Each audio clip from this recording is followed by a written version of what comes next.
己最大嘅心魔，可能係我到依家都係 A0，咁都有俾可能身邊啲 friend 啊、同學咁樣問啦，都已經係有少少喺度反思到嘅，係咪自己嘅問題咁樣咯？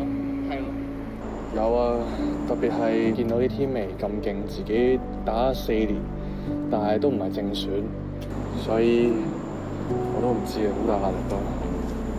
我覺得我嘅心魔係，因為我係一個 I 人啦，跟住咧就比較少同朋友接觸啦。咁其實同朋友接觸嘅過程中咧，有時都會諗對方係咪真係自己真心嘅朋友咧？好似我會成日都寧願自己喺屋企煲劇啊，自己同自己玩啊，都唔去識新朋友或者主動同朋友聯絡咯。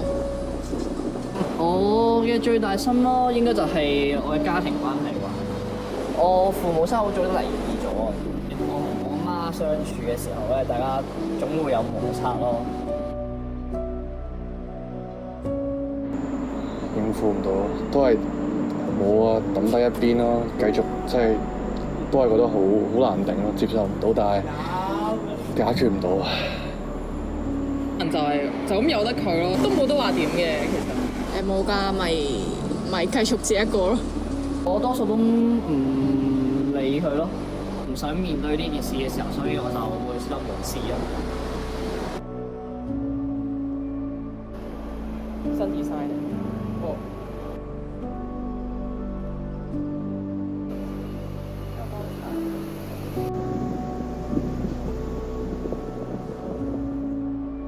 呢啲字其實都係我自己同我自己講嘅嘢嚟嘅。喺面對呢啲咁關係嘅時候，先有逃避，有啲失敗，有啲冇責任，又有啲冇出息咯。呢啲似係我自己會同自己講嘅嘢咯，即係呢啲負面嘅句子。好似我平時會對自己講嘅嘢啦，廢到死啦，廢柴啦，唉。冇人想識你，黐鬧緊我。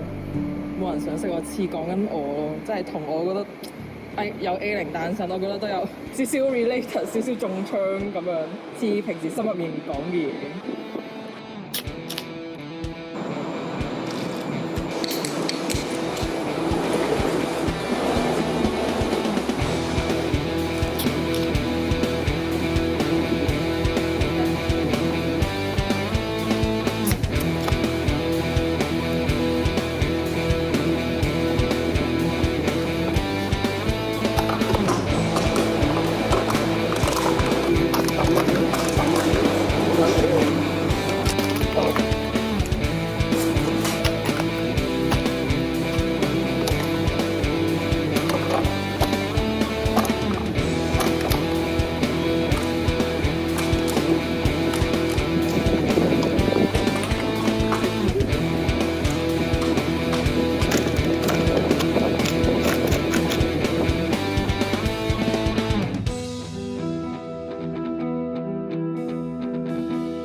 好似一直攞住嘅係孭喺自己身上面嘅壓力，一次過抒發咗出嚟咯，就好似將呢個換撳面咁樣，全部一次過流晒出嚟。我覺得我打敗咗我嘅心魔啊！我做到啦！似即係打敗自己心入面嘅嗰啲問題、嗰啲憤怒、煩惱啊，打敗自己心魔啊！我覺得心情好咗好多啦，好似擊敗咗自己嘅弱項。我已擊敗心魔。我已擊敗心魔。我已經擊敗心魔。我已擊敗心魔。